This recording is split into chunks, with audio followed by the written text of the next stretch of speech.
Ваша високоповажність, пане президенте, шановна професор Беатрікс Бусе, дорогі колеги та студенти, шановні пані та панове. Надзвичайно символічно, що сьогодні ми відзначаємо День Європи, День єднання заради життя народів у мирі і добробуті. Маю за честь запросити до слова лідера України як країни вільного світу, президента України Володимира Зеленського. Дуже дякую.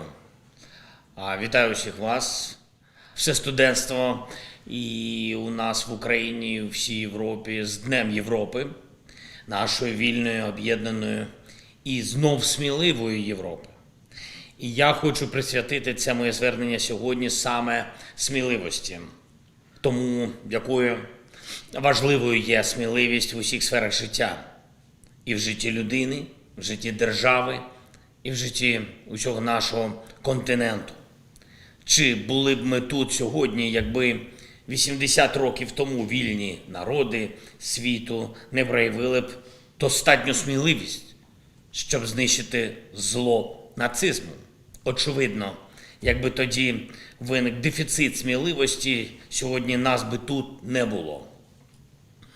Але з іншого боку, якби у вирішальне десятиліття перед Другою світовою війною європейські лідери та країни проявили більшу рішучість, більшу єдність, більшу сміливість, можливо, зло нацизму вдалося би знищити ще у корінні. А після Другої світової війни простір свободи в Європі та світі майже всюди неухильно збільшувався. Але жоден із таких кроків свободи не був просто подарунком, не був примхою долі. Всюди свободи ставало більше, бо сміливості людей ставало більше. І де б не боролись за свободу в 20 столітті, чи то в парламентах, чи то на вулицях, чи то у медіа, чи то в студентських аудиторіях, всюди захист і зростання свободи ставали прямим наслідком сміливості. Але з іншого боку, чому доводилось боротись за свободу? Бо були ті, хто вірив, ніби може собі дозволити не віддати людям те чи інше право, ту чи іншу нову сучасну норму життя. Хтось із таких супротивників свободи просто боявся її. Хтось із них був переконаним автократом, а це теж наслідок страху. А хтось просто щиро не розумів, що вже прийшов час для змін. Тут представники різних європейських країн, різних частин нашого континенту, Україна, Швеція, Німеччина та Іспанія, тут Франція, Італія, Британія, Угорщина. Всі ви можете поглянути на шлях, що його пройшли ваші країни в боротьбі за свободу для людей, в боротьбі за нашу Європу, яку ми знаємо і цінуємо, та побачити, що це був шлях саме сміливості. Конкретних, сміливих людей, які будували нашу спільноту вільних народів. І хоч зараз, принаймні, наші з вами народи після такого 20 століття і після таких перших 20 років нового століття насолоджуються більшою свободою, ніж багато поколінь до нас, ми не маємо права піддаватись ілюзії, що битву за свободу вже завершено і що сміливість більше ніколи не знадобиться. Ця жорстока терористична війна, яка ведеться Росією проти України, це нагадування кожній нашій країні, це нагадування кожному і кожній із вас особисто, що сміливість може бути потрібною вам сьогодні так само, як і в будь-який інший час. Сміливість була потрібна для захисту свободи і наших європейських цінностей. Особиста сміливість переростає в сміливість суспільств. Сміливість народів є сміливістю держав, а держави за кінцевим рахунком визначають, чи буде наша Європа сміливою. Зараз Європа саме така, смілива, ухвалює рішення, підтримує захист свободи, тисне на агресора. Зрештою, завдяки чому це відбувається? Це сміливість лідерів і це сміливість звичайних людей, за якими слідують лідери. У мене немає сумніву, що ми переможемо у цій війні, яку розв'язала Росія. Сміливості українців та сміливості наших союзників і партнерів вистачить, щоб подолати цю державу-терориста і російську ідеологію ненависті до європейської свободи. Причому наша перемога зараз, коли російська агресія торкнулася лише України, зробить те, що не вдалося зробити у вирішальне десятиліття перед Другою світовою війною. Ми знищимо тотальне зло у його корінні, коли воно ще не встигло охопити агресію інші народи Європи. Але навіть після цієї нашої перемоги ми не повинні втрачати сміливість. Ви не повинні втрачати сміливість. Ніхто не знає того свого часу, коли, можливо, доведеться стати на захист свободи. І ніхто не знає достеменно, які загрози свободі можуть виникнути через рік, через 5 років. Якщо доведеться захищати свободу, будь ласка, будьте сміливими. Будь ласка, не здавайте своїх цінностей тим, хто прагне їх знищити. Боріться, щоб простір свободи нічого не втрачав. Якби так не робили до нас, а сьогодні тут не було би нас. І якщо так не будемо робити ми, то хіба свобода збережеться після нас? Я щиро бажаю кожному і кожній з вас знайти ту сферу, в якій ваша сміливість зможе дати більше свободи, можливостей всій нашій Європі. Я щиро бажаю вашому поколінню передати вашим дітям ще більш вільну, ще більш об'єднану та ще більш захищену Європу, ніж ми можемо забезпечити зараз. І обов'язково забезпечимо. Я дякую вам за увагу. Ще раз вітаю усіх з Днем Європи і запрошую вас наступного року відзначити День Європи в Україні. Я сподіваюсь, що все вийде і сподіваюсь вже у мирній Україні. Слава Україні! Героям слава!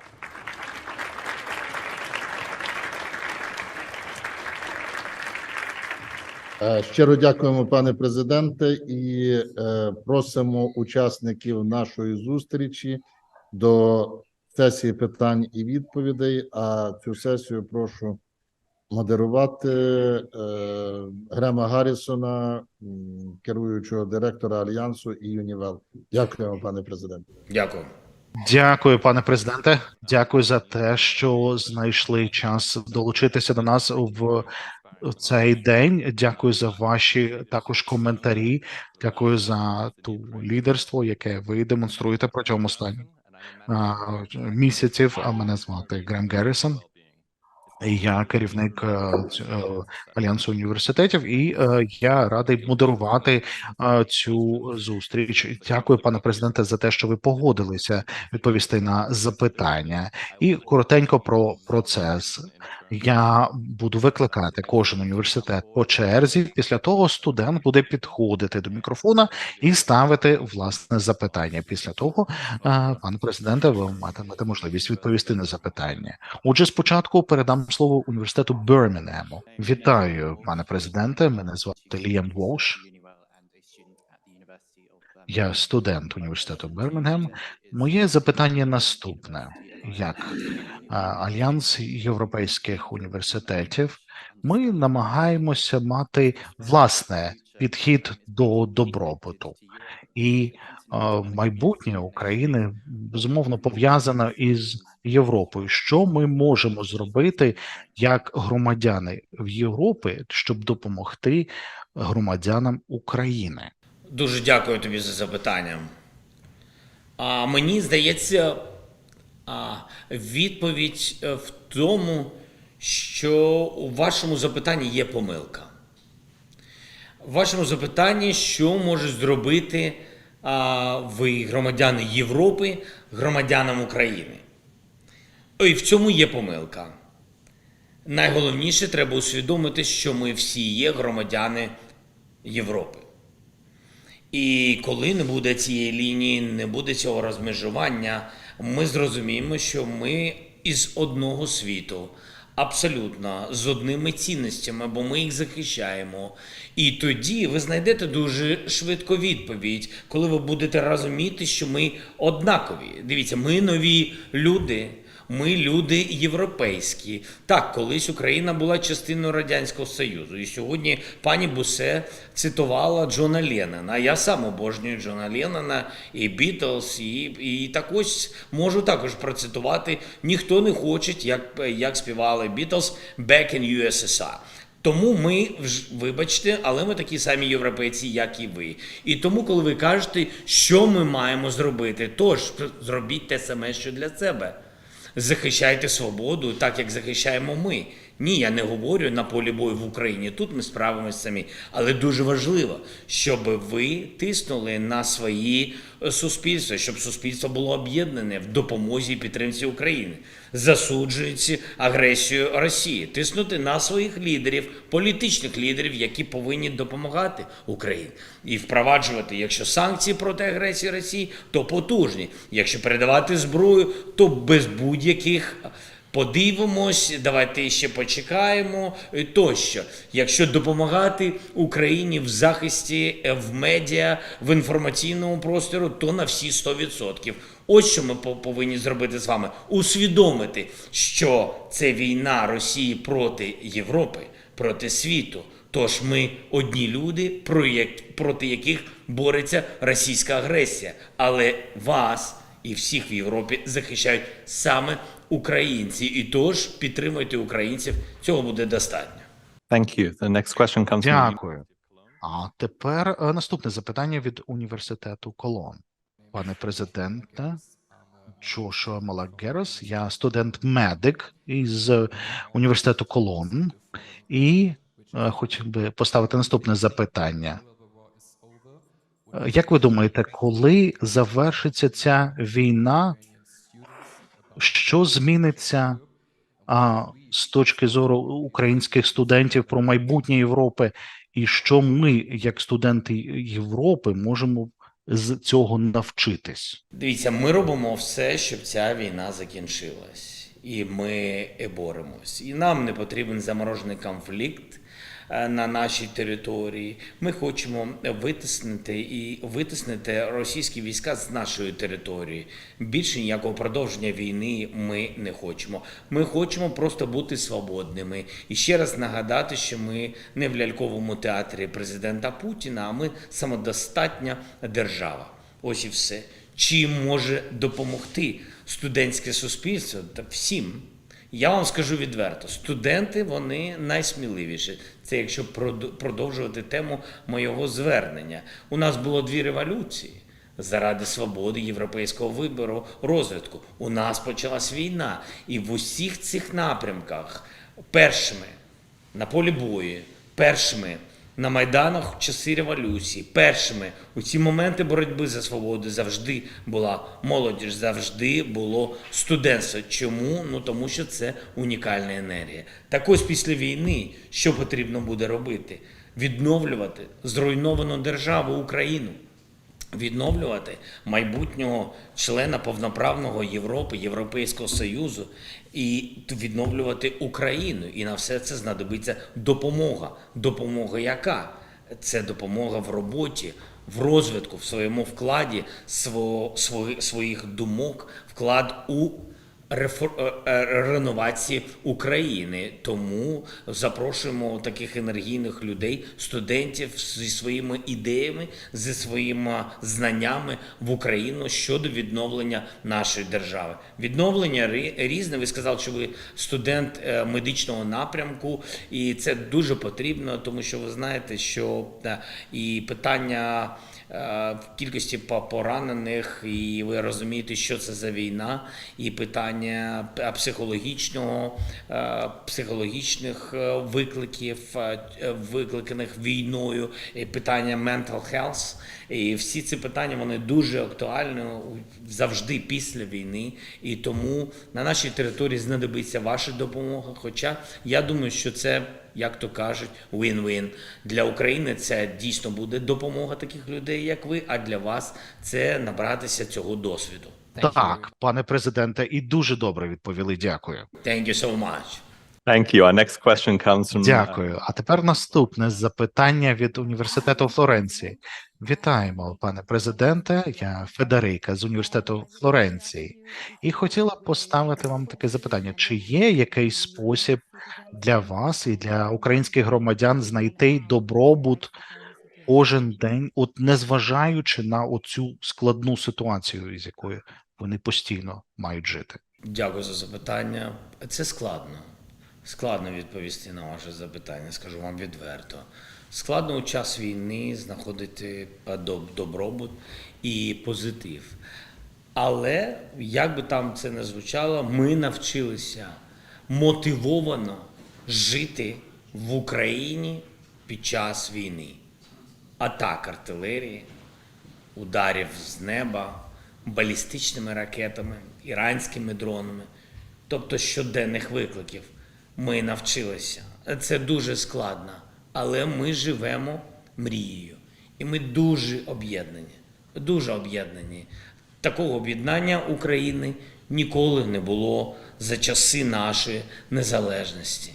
І мотивує, одне мотивує мир, мотивує закінчення війни, перемоги. І для нас це великий виклик. І тут важливі моменти є, це цінності, за які ми боремось, але на які зазвичай ви у мирний час не дуже звертаєте увагу. Цінності дружба, цінність твоя держава, рідні люди, цінності це сім'я, твій дім, собака, дитина, кохана людина. Все це дуже важливі речі, і ти з часом і розумієш, що саме це найголовніше, саме це те, що тебе тримає на цій землі, заради чого ти живеш, а тепер заради чого ми виживаємо, тобто боремось за життя. Ось все це нас і тримає. Our next question comes from Дякую. Inal. А тепер наступне запитання від Іналко. Мене звати Анастасія Бенітон, і моє питання таке. Іналько спеціалізується на вивченні мов, культури країн світу та міжнародних відносин. Тому, що у студентські роки ви хотіли стати дипломатом, а тепер відстоюєте інтереси нашої держави в світовому рівні, маючи неймовірний досвід, успіх та повагу. Скажіть, будь ласка, які, на вашу думку, головні якості повинні виховати собі студенти усіх країн? Мені складно сказати за всі країни. Якщо чесно, я і так несу відповідальність за Україну як президент. Тут нести відповідальність за всіх, точно це великий виклик. А які основні якості? Складно сказати. Я би звернув увагу на людиноцентризм. Мені здається, що люди – це найголовніше. І якщо ти будуєш своє життя навколо цінностей людських, то з такими людьми можна і жити, і виховувати, і пройти життя разом, і любити один одного, і робота, і життя. І мені здається, що питання все це в якостях людських. Гідність, свобода, поважати інших, поважати права людей. І я вважаю, що це одне з найголовніших – поважати права інших. Тобто не думайте про свої права, думайте про права інших. Тому що якщо ви не порушуєте права інших, то високий шанс, що вас також будуть поважати. І тому ваше ставлення до життя, ваше ставлення до інших людей обернеться ставленням до вас. Так мені здається. Якщо ти не є агресором, якщо ти не забираєш чогось іншого, ну, значить, до тебе також це не повернеться і будуть поважати і тебе, твої права, твоє життя, а потім і твою роботу, твою нерухомість, ну, хтось для когось що є цінним, я не знаю. Тому поважати права інших, напевно, так. Це, мені здається, найголовніше. Дякую. Слава Україні! Героям слава! Thank you. Our next question comes from the mayor. Дякую. А тепер наступне запитання від нашого університету Швеції. Наше запитання таке: як уряди можуть робити так, щоб до всіх ставилися рівно, по-рівному, незалежно від того, хто ці люди за походженням, аби створити Європу, що дійсно ґрунтується на єдності? Ну, абсолютно, повинна бути абсолютно відкрита законодавча платформа для цього. У нас в Україні абсолютно рівні права у всіх людей будь-якого віку, по статі, гендерна рівність тощо, і ми повинні все це розвивати. Є виклики, не все ідеально, над багато чим ще треба працювати, але такі кроки повинні бути. В принципі, я вам скажу відверто, що європейська модель і європейське законодавство, воно дає можливість тобі нічого особистого не вигадувати. Наприклад, нещодавно, незважаючи на війну, ми прийняли Стамбульську конвенцію. І від такі кроки вони не повинні звертати увагу на те, що є виклик, є війна, ми повинні йти. І цим, я вважаю, що в цьому є міцність Європейського Союзу. Якщо країни бачать себе в Європейському Союзі серед рівних країн Європи, вони повинні знати, що, в принципі, все право, яке є в тій чи іншій державі Європи, воно буде застосовуватись і в твоїй державі. І ми до цього дуже відкриті. І ми, незважаючи на те, що ми поки що не член Європейського Союзу, але ми йдемо цими кроками і приймаємо відповідні закони. Thank you. Our final question comes Дякую. І from останнє запитання від КНУ Шевченко. Моє питання. Як ви вважаєте, Україна зараз – це опора вільного демократичного світу? Краще за вас я вже не скажу.